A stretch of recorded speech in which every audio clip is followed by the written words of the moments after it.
안녕하세요. 뉴스반장입니다.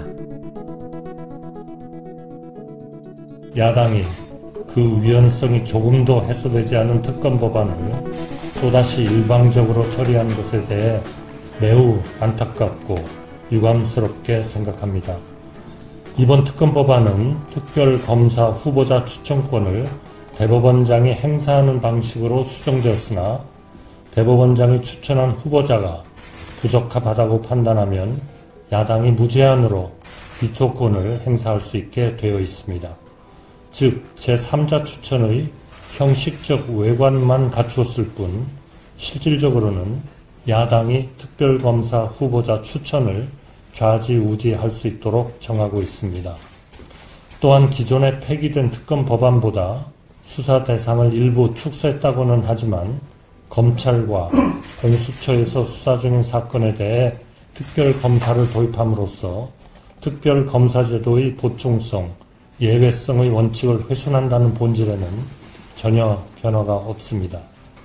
이처럼 위헌성이 다분해 두 차례나 국회에서 폐기된 특검 법안을 야당이 또다시 강행 처리하려는 이유가 무엇인지 묻지 않을 수 없습니다. 김건희 특검법에 대한 제2요구권, 즉 거부권 행사 건의안이 26일 국무회의에서 의결됐습니다. 정부는 이날 오전 정부 서울청사에서 한덕수 국무총리가 주재한 국무회의를 통해 김건희 특검법에 대한 제2요구권 행사 건의안을 심의 의결했는데요. 이로써 윤석열 대통령이 취임한 지 2년 6개월 만에 무려 25번 거부권을 행사하는 신기록을 갱신했습니다. 박정희 5건, 노태우 7건, 노무현 6건, 이명박 1건, 박근혜 2건. 역대 대통령의 거부권 행사 횟수입니다. 윤석열 대통령이 또다시 김건희 특검법을 거부한다면 취임 2년 6개월 만에 총 25번째 거부권 행사입니다. 재임 12년 동안 총 45회 거부권을 휘두른 독재자 이승만 뺨치는 기록이자 이승만 이후 역대 대통령이 60여 년 동안 행사한 거부권 총 합계 21회를 가뿐히 뛰어넘는 사상 최악의 기록입니다. 그동안 윤석열 대통령이 거부한 법안 24건 중 5건은 대통령 본인과 김건희 여사 수사에 관한 것들입니다. 거부권을 부임 방탄에 악용한 국민이 위임해 주신 권력을 철저히 사적 이익을 위해 악용한 사상 최악의 대통령으로 역사에 기록될 것입니다. 김건희 윤석열 대통령 부부와 명태균 씨가 개입한 시대의 국정농단 의혹들이 하루가 멀다 하고 계속 터져나오고 있습니다. 공천과 선거 개입, 국정 개입, 인사와 이권 개입 의혹에 이어 이제는 검찰과 국민의힘 인사들까지 국정농단에 줄줄이 연루된 명태균 리스트가 나돌고 있습니다. 양심이 있다면 명태균 리스트에 오른 국민의힘 의원들은 자진해서 김건희 특검법 재의결 표결에서 빠져야 하는 것 아닙니까? 한동훈 국민의힘 대표도 당내 경선 여론조사 제도를 개선하겠다는 한가하고 한심한 이야기를 할 때가 아닙니다. 여론조작이 문제라면서 명태균 여론조작의 실체를 밝히기 위한 김건희 특검법을 반대하는 것은 분명한 모순이고 명백한 범죄 은닉 행위입니다.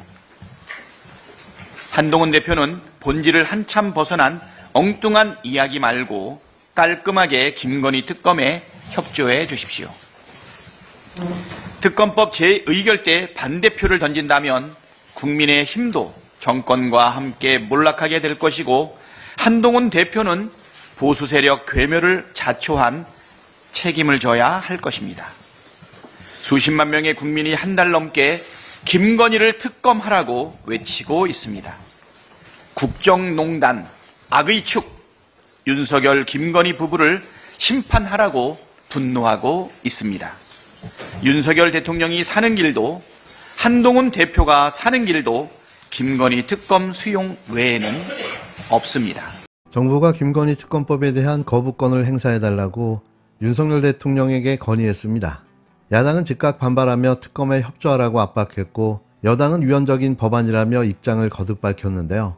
정부는 제3자가 특검 후보를 추천해도 야당이 무제한 거부할 수 있다며 위헌성이 해소되지 않았다고 설명했는데요. 처음 위헌성이 다분해 2차례나 국회에서 폐기된 특검 법안을 야당이 또다시 강행 처리하려는 이유가 무엇인지 묻지 않을 수 없다고 떠들어댔습니다. 진짜 몰라서 묻는 걸까요? 전 국민이 다 아는 사실을 왜 이들만 모르고 있는 걸까요? 윤석열 대통령이 조만간 거부권을 행사하면 취임 뒤 25번째 거부권 행사가 되는데요. 더불어민주당은 특검을 계속 거부하는 건 범죄를 자백하는 것이라고 비판했습니다. 국힘당을 향해선 특검 거부는 보수 세력의 괴멸로 이어질 것이라고 압박했는데요. 반면 국힘당은 특검법을 두고 위헌적인 요소를 담고 있는 법안이라는 입장을 거듭 강조했습니다. 윤 대통령이 거부권을 행사하면 28일 본회의에서 특검법은 재표결에 붙여지는데요. 다만 정부의 특검법 처리 시한이 29일이어서 본회의 전까지 윤 대통령의 거부권을 행사하지 않을 수도 있습니다. 또 거부권을 행사한다고 해도 민주당이 여당 내 이탈표를 이끌어내기 위해 더 시간을 필요하다고 보고 재표결을 미룰 가능성도 있는데요. 물론 이 예상은 정확하게 맞아떨어졌습니다. 더불어민주당이 윤석열 대통령의 거부권 행사로 국회로 돌아오는 세 번째 김건희 특검법의 재표결 시점을 늦추는 방안을 검토 중입니다. 국힘당에서 이탈표 8표를 확보하기 사실상 힘든 상황에서 여권의 분열상을 지켜본 뒤 추진하겠다는 의도로 풀이되는데요. 현재 벌어지고 있는 친윤계와 친한계의 계파 갈등이 고조되고 있는 가운데 나온 결정이어서 약간은 코믹하다는 생각마저 갖게 하는데요. 누가 잘 싸우나 지켜보다 친한계를 꼬드겨 김건희 특검법을 통과시키겠다는 전략인 겁니다. 우스갯소리로 들릴 수 있지만 이미 상할 대로 상한 친윤계와 친한계가 막장 끝 대립의 결과로 김건희 특검법을 통과시킬 수도 있는 거죠. 강효정 민주당 원내대변인은 26일 서울 여의도 국회에서 열린 원내대책회의 후 기자들과 만나 김건희 특검법에 대한 오는 28일 국회 본회의 재표결 일정에 대해선 아직 논의 중이라며 확정된 바는 없고 오는 28일에 원칙대로 재표결될 수도 있고 늦어질 수도 있다. 논의가 마무리되지 않은 상태라 불확정, 미확정이 지금으로서 가장 정확한 답이라고 말했습니다. 그는 이어 지금 저쪽을 좀 보면서 가보는 게 어떻냐. 조금 한번 보자는 얘기가 나오고 있기 때문에 아직 좀 논의 중이라며 예를 들어 국힘당에서 당원 게시판 문제로 약간의 여권 내부 분열이 가시화되는 상황에서 조직적인 이탈표를 기대할 수 있을 것인가라는 의견이 있고 또 한편에서는 여권의 상황을 입체적으로 살피기보다 우리 계획대로 원칙대로 가는 게 낫다는 의견이 있다며 지금은 어느 한쪽으로 기울었다고 하기는 어렵다고 덧붙였는데요. 민주당은 김건희 특검법이 국회 재표결에서 부결 폐기될 경우 김건희 씨 관련 의혹을 규명하는 새로운 특검법을 재발의하겠다는 원칙도 확인했습니다. 끝까지 가겠다는 거죠. 강원내 대변인은 김건희 특검법 재표결에서 이탈표 8표를 확보하지 못하면 어떻게 할 것인가라는 기자의 질문에 재결에서 200표를 못 얻더라도 다시 김건희 특검법을 재발의한다는 원칙은 변함이 없다며 다만 재발의 시점은 얘기되고 있지 않다고 했습니다. 이외에도 민주당은 오는 28일 김건희 도이치모터스 주가 조작 사건 불기소 처분과 관련해 이창수 서울중앙지검장 등 검사 3명에 대한 탄핵소추안 국회 본회의 보고를 예정대로 진행하는데요. 검사 탄핵안은 국회 보고 24시간 이후 72시간 이내에 의결해야 하기 때문에 29일 별도의 본회의를 열어 표결을 진행하겠다는 계획입니다. 누가 이기나 한번 해보자는 거죠. 이 후한무치한 윤 대통령의 끝은 결코 유쾌하지 않을 텐데요. 반드시 이 부부는 여생을 감옥에서 보내게 될 겁니다.